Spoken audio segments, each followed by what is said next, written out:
Welcome back, and today's lecture is about showing databases, and we're going to use SQL in our first time. You can follow along or you can watch this video till the end and then do it yourself. It's up to you. So let's begin. Let's ask the question why we use databases. As a database administrator for a company that oversees various department data, each department has its dedicated database to house relevant information, such as employee records, sale data, and inventory details. The management of this distinct database is efficiently handled using SQL.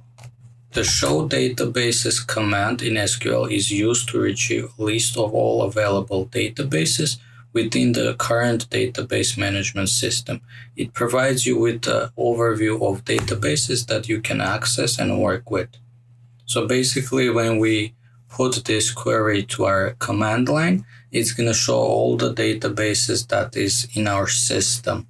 As I said in installation video, I'm going to be using MySQL command line, but if you want, you can use MySQL workbench. But most of the time in this work, you're going to be using MySQL command line. So I recommend that you start using that.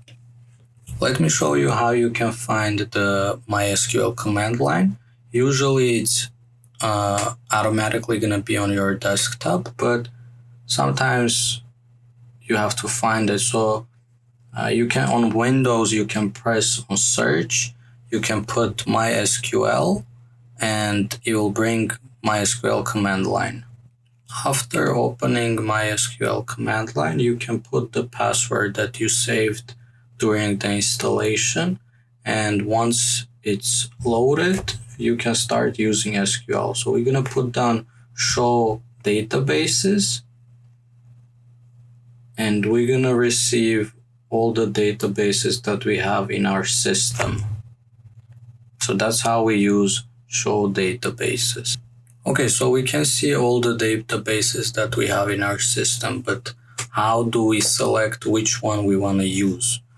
So for that, we have the keyword use. So we put down use and we put down the name of the database that we want to select. So basically, we put down the name of the database that we want to access.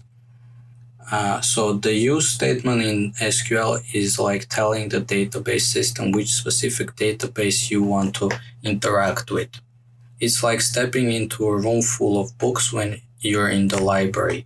The use statement helps you focus on a particular database so you can explore its data and perform operations on it. Okay, so let's write use statement on our own. So in my case, I have the database of world. It might be different in your case. Just select which one you have for now.